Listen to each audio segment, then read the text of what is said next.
Hello dear students, welcome to our YouTube channel Career Planet. आज हम discuss कर रहे हैं बच्चों एटॉमिक स्ट्रक्चर के कुछ इंपॉर्टेंट क्वेश्चंस। ठीक है, तो आपने एटॉमिक स्ट्रक्चर कंप्लीट पढ़ लिया है, आप इसको टेस्ट समझ के और क्वेश्चंस को सॉल्व कीजिए। ठीक है, तो बच्चों पहला question, which of the following is not a legitimate set of quantum numbers for an electron in an atom. तो बच्चों ये क्वांटम नंबर के सेट दिए हुए, 4 तरह के क्वांटम नंबर होती है, एन, एल, एम और एस। ठीक है, आपको बताना है कौन सा सेट जो है वो करेक्ट नहीं है। तो देखो n5 l3 पॉसिबल है, क्योंकि n तो होता है 1 to infinity, l होता है 0 से लेके n-1, तो n5 हो सकता है, l3 हो सकता है। नाउ स्टूडेंट ये है ml, है ना, दिस इज ml। तो ml की जो वैल्यू है दैट इज 2। तो m की वैल्यू हमेशा क्या होती है, -l से +l, तो -3 से +3 के बीच में 2 तो आ ही जाएगा। और ms यानी स्पिन क्वांटम नंबर, तो इसकी 2 वैल्यू होती है, या तो +12 या -12, तो हम कहेंगे वो भी पॉसिबल है। सेकेंड n3l2 m3, तो बच्चों जब l2 है तो m3 कैसे हो सकता है ना। तो spin quantum number, sorry magnetic quantum number, यानी जो m का वैल्यू है that is from -l to +l। तो बच्चों अगर l की वैल्यू 2 है तो मैग्नेटिक क्वांटम नंबर की जो वैल्यू होनी चाहिए दैट शुड बी -2 to +2। तो -2 से +2 के बीच में 3 तो कहीं नहीं आएगा, इसलिए जो आपका करेक्ट आंसर होगा बच्चों यहाँ पे दैट विल बी ऑप्शन 2। ये set of quantum number possible नहीं है। If the energy of a photon is plotted on the vertical axis versus the reciprocal of the wavelength 1/λ on the horizontal axis, the result would be। तो बच्चों आपको एक graph plot करना है। Graph vertical axis पे तो क्या रखना है आपको, तो आपको रखना है एनर्जी।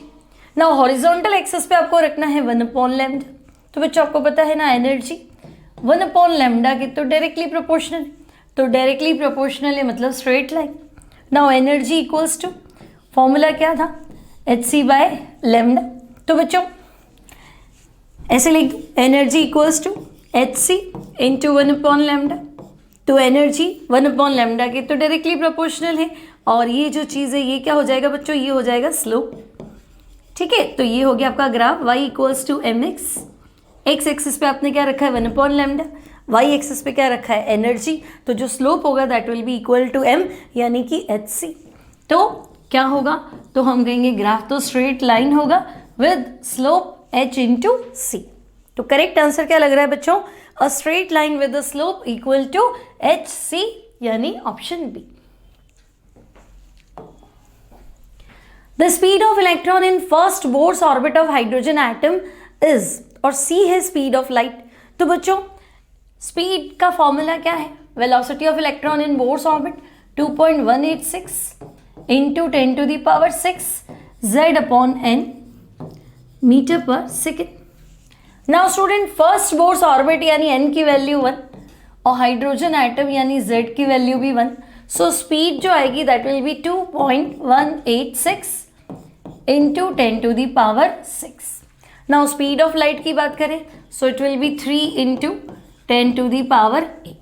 तो बच्चों जब स्पीड ऑफ लाइट को speed of electron in first orbit से डिवाइड करोगे, यानी 3 इंटू 10⁸ डिवाइडेड बाय 2.186 इंटू 10⁶, तो ये वैल्यू जो है अप्रॉक्सीमेटली इट विल बी 137। ठीक है, तो जो वेलोसिटी होगी इलेक्ट्रॉन की फर्स्ट बोर्स ऑर्बिट में दैट विल बी c/137। ठीक है, तो करेक्ट आंसर आपका यहाँ पे होना चाहिए option 4, c/137। Next problem is the wave number of the first line of Barmer series of hydrogen atom is 15,200 centimetre inverse. What is the wave number of first line of Barmer series of lithium +2। ठीक है, तो बच्चों wave number का formula क्या है, तो nu bar equals to r z² 1/n1 का square minus 1/n2 का square. Now wave number of hydrogen. ठीक है, तो देखो हम इसे कर लेते हैं nu bar hydrogen divided by, अब क्या फाइंड करना है, nu bar lithium plus 2, okay, lithium plus 2। अब यहाँ पे भी आर, यहाँ पे भी आर, तो बच्चों कैंसिल हो ही जाएगा। फर्स्ट टाइम Z हाइड्रोजन का स्क्वायर रखना है, ओके। सेकेंड टाइम जो है Z हमें लिथियम प्लस 2 का स्क्वायर रखना है, atomic number of lithium. Now what is the wave number of first line of Barmer series, और आपको फाइंड क्या करना है दूसरी बार भी, what is the wave number of first line of Barmer series, ठीक है। तो बच्चों यहाँ पे जो 1/n1 का स्क्वायर माइनस 1/n2 का स्क्वायर होगा, ठीक है। तो लिथियम प्लस 2 के लिए भी सेम वेव नंबर होगा ना, same situation, same first line of Barmer series बच्चों, तो n1 कितना रख देंगे 2, और पहली लाइन मतलब 3 से 2, तो यहाँ पे भी तो n1 2 और n2 कितना 3, तो ये सारा डेटा तो कैंसिल हो जाएगा, है ना, n1 स्क्वायर कैंसिल, आर आपका cancel. Now nu bar hydrogen आपको गिवन है 15,200 divided by nu bar lithium plus 2 equals to hydrogen का एटॉमिक नंबर 1, लिथियम का एटॉमिक नंबर 3, ठीक है। तो बच्चों न्यू बार लिथियम प्लस 2 कितना हो जाएगा, so it will be 15,200 multiply with 3 square यानी कि 9। तो बच्चों आपको 15,200 को 9 से मल्टीप्लाई करना है, so it will be 136,800, 9 2 18, 8 46 4 and 9 30, so 136,800 centimetre inverse, यानी करेक्ट आंसर जो है that will be option 4th।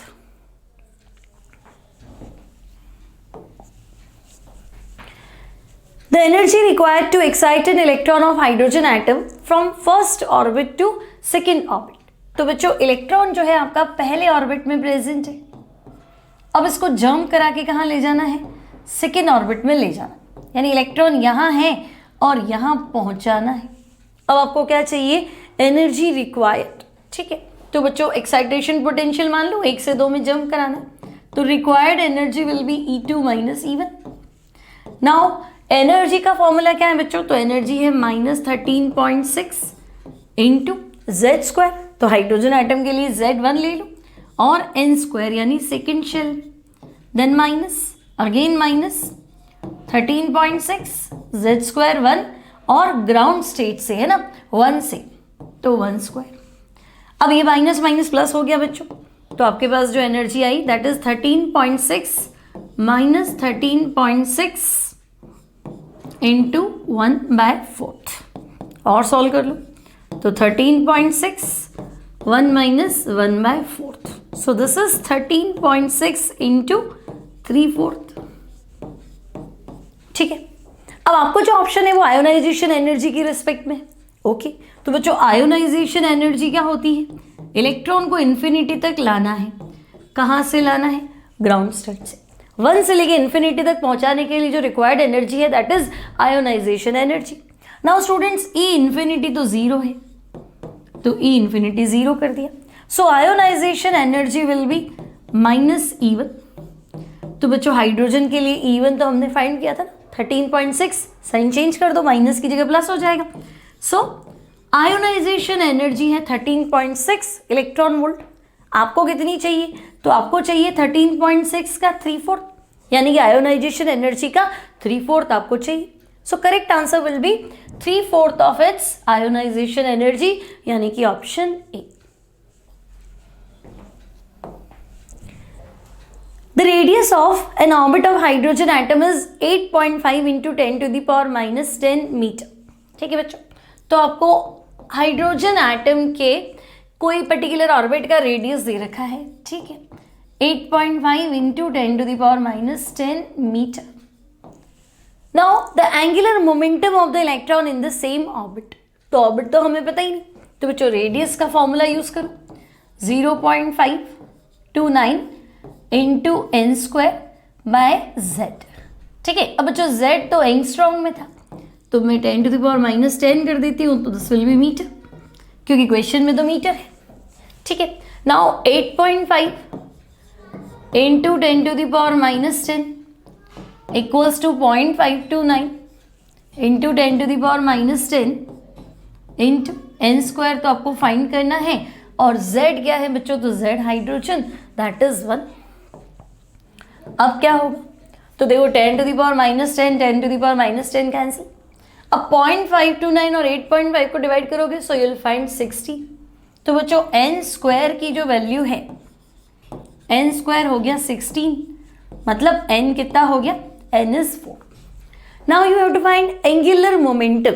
तो बच्चों एंगुलर मोमेंटम का फॉर्मूला है mvr equals to nh upon 2 pi.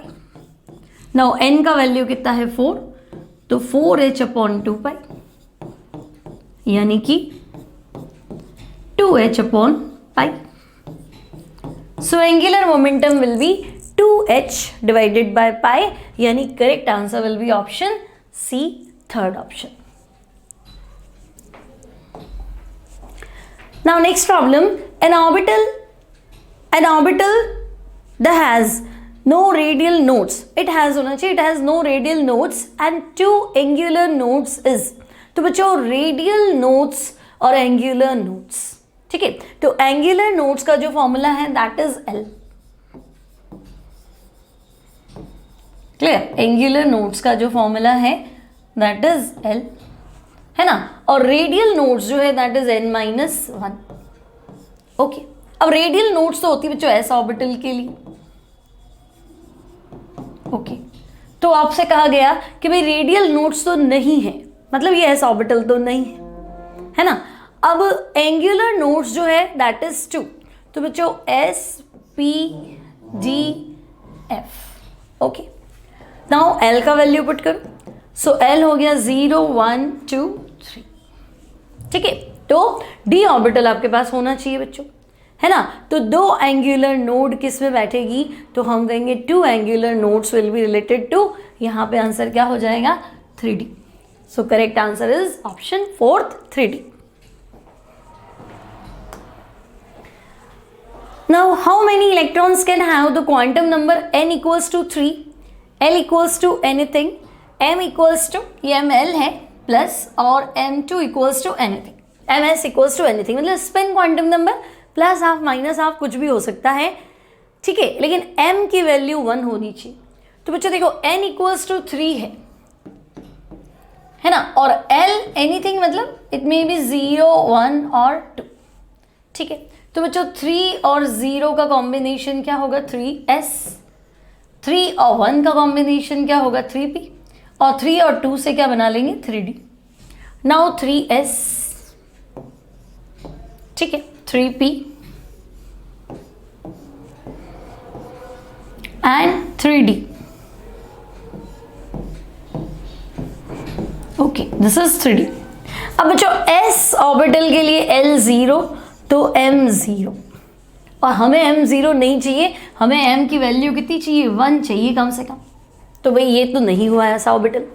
Now 3p, तो बच्चों l इक्वल्स टू 1, तो m क्या होगा, तो मैं कहूँगी +1 0 और -1, तीनों पॉसिबल, यानी एक ऑर्बिटल इसमें से उठा लो जिसके लिए क्या होगा m का वैल्यू +1 होगा, ठीक है ना, यहाँ +1 मान लेते, यहाँ -1 और ये 0, तो एक ऑर्बिटल तो मिल गया, ठीक है। सिमिलरली 3D, तो 3D के लिए l इक्वल्स टू, तो l इक्वल्स टू 2 spg 0 1 2, तो m कितना होगा, तो हम कहेंगे भाई -2 -1 0 +1 एंड +2, तो भाई इस ऑर्बिटल के लिए -2, यहाँ के लिए -1 0 +1 और +2, तो हमें वो ऑर्बिटल सर्च करना है जिसके लिए m की वैल्यू कितनी हो 1 हो, यानी एक ऑर्बिटल यहाँ से मिल गया।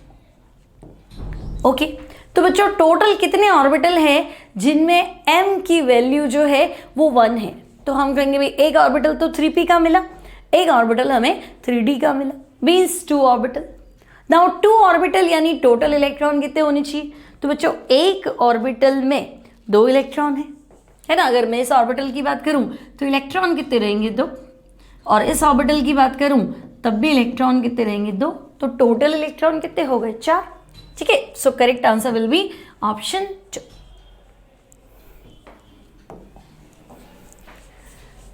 Now if n equals to 3, s equals to plus half, then the number of possible electron. So students, n equals to 3 है, तो total number of electron in a shell, तो हम कहेंगे भाई टोटल नंबर ऑफ इलेक्ट्रॉन्स का जो formula है that is 2n square. Now 2 into 3 into 3, तो आपका आंसर हो गया 18. सो टोटल इलेक्ट्रॉन होने चाहिए 18, बट 18 में बच्चों 18 में स्पिन क्वांटम नंबर, तो कोई 9 इलेक्ट्रॉन के लिए spin quantum number will be plus half और बाकी के 9 के लिए spin quantum number will be minus half. तो आपको पूछा है कि नहीं प्लस हाफ वाले बताओ, सो 18 का हाफ हो जाएगा यानी 9. सो correct answer will B 9 electrons, option 2. The energies E1 and E2 of two radiations are 25 electron and 50 electron respectively. The relation between their wavelengths, that is lambda 1 and lambda 2 will be. तो बच्चों energy और lambda का जो relation है, तो energy equals to 1 upon lambda, है ना. Energy lambda की इन्वर्सली होती है, ठीक है. तो अगर आपको चाहिए लैम्डा 1 बाय लैम्डा 2, तो it will be E2 upon E1. Okay, now E1 and E2 है 25 और 50, तो E2 तो हो गया 50, E1 हो गया 25, यानी कि 2:1, 2/1. Now lambda 1 equals to 2 times of lambda 2. तो अब आप चेक कर लो कि लैम्डा 1 जो है 2 टाइम्स ऑफ लैम्डा 2 कहाँ मिलेगा आपको, so it will be in option 3. So correct answer is option 3. The electronic transition from n equals to 2 to n equals to 1 will produce the shortest wavelength. Okay, तो बच्चों shortest wavelength यानी 1 upon lambda, formula लिख देती हूँ मैं, 1 upon lambda equals to r z square 1 upon n1 का square minus 1 upon n2 का square. Okay, now जो ट्रांजिशन है that is n equals to 2 to n equals to 1. तो बच्चों ये डेटा तो आपका कांस्टेंट है ना. अब 1 अपॉन लैम्डा डिपेंड किस पे कर रहा है, z स्क्वायर पे.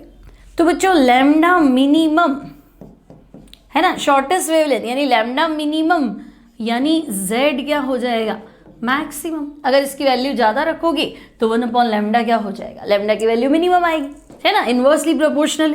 तो z मैक्सिमम कहाँ बैठेगा, तो हम कहेंगे लिथियम प्लस 2 के लिए z की वैल्यू हाईएस्ट है, सो लैम्डा की वैल्यू क्या हो जाएगी, लोवेस्ट. आपसे शॉर्टेस्ट वेवलेंथ पूछा है. नाउ नेक्स्ट क्वेश्चन जो है, the expression for Bohr's frequency rule is. तो बच्चों बोर्स का फोर्थ पोस्टुलेट में जाओ, एनर्जी रिलीज्ड हो एब्जॉर्ब्ड हो that is always in the form of quanta, है ना. तो जो चेंज इन एनर्जी है that will be h nu, और चेंज इन एनर्जी क्या है, E2 माइनस E1. अब न्यू बताना है तो nu equals to E2 minus E1 divided by h, ठीक है. या फिर न्यू बताना है तो आप ऐसे भी बता सकते हो, nu equals to delta E upon h. तो इनको बराबर कर दो. सो ये बच्चों सारे न्यू है ना, ये सारा फ्रीक्वेंसी है. Okay, so nu equals to delta E by H, लेकिन E2 minus E1 by H होना चाहिए. सो करेक्ट आंसर आपका हो जाएगा ऑप्शन 1. क्लियर. बोर्ड्स का फोर्थ पोस्टुलेट लगाना है यहाँ पे.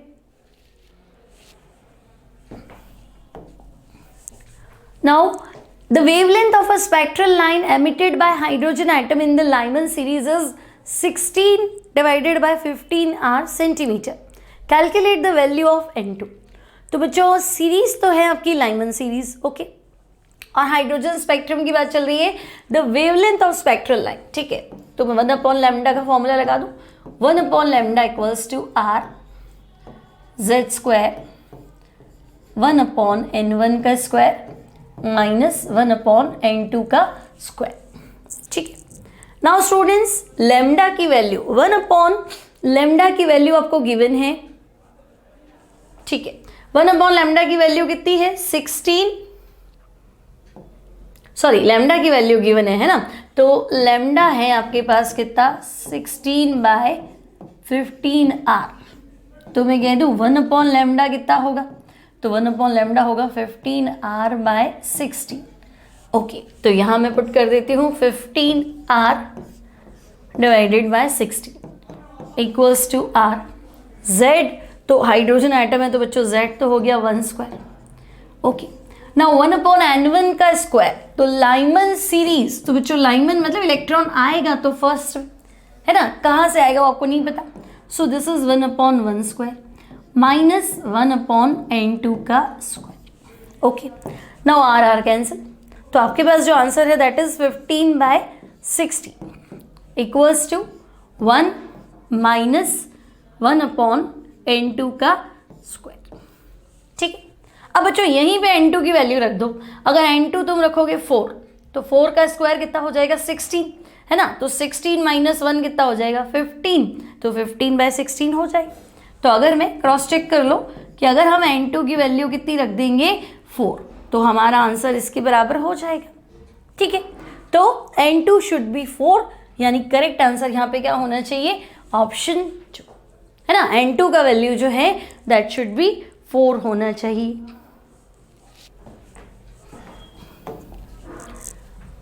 What will be the wavelength of a ball of mass 0.1 kg?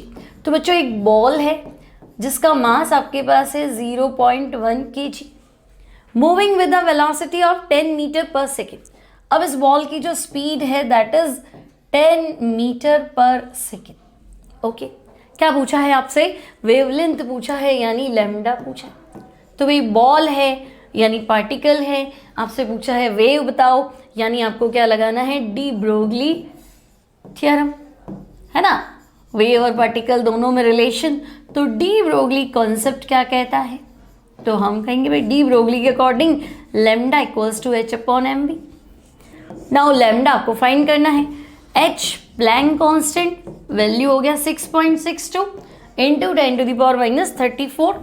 Now mass कितना है 0.1 और वेलोसिटी कितना है 10 मीटर पर सेकेंड। ओके, तो पॉइंट उड़ा दो, तो बच्चों 10 कैंसिल हो गया, तो आपके पास फाइनल आंसर यही आ गया 6.62 10⁻34, और लैम्डा अपने आप में डिस्टेंस है तो यूनिट हो जाएगा मीटर।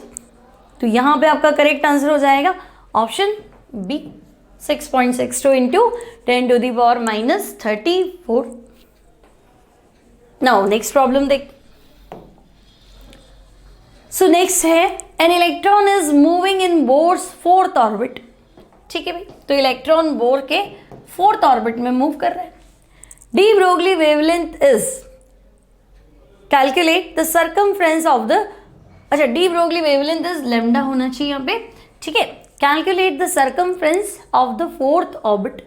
तो बच्चों सर्कमफ्रेंस तो ये हो गया 2πr है ना, और अगर वेव नेचर की बात करें तो वो इस तरह से मूव कर रहा है, तो नंबर ऑफ वेव्स होती है n लैम्डा, तो 2πr should be equal to n lambda. अब n जो है दैट इज कौन सा ऑर्बिट है, तो देखो कौन से ऑर्बिट में मूव कर रहा है 4th में, तो 2πr should be equal to 4 lambda. तो आपके पास है ना ऐसा ऑप्शन, हाँ option 2। So correct answer will be option 2 2πr equals to 4 lambda. So बच्चों ये थी कुछ इंपॉर्टेंट प्रॉब्लम्स, टेस्ट पेपर मान लो, क्विज मान लो, अगर आपने एटॉमिक स्ट्रक्चर अच्छे से पढ़ा है तो ये क्वेश्चंस आपको आने चाहिए। ठीक है, तो मिलते हैं नेक्स्ट लेक्चर में नेक्स्ट टॉपिक के साथ। Till then take care and good bye.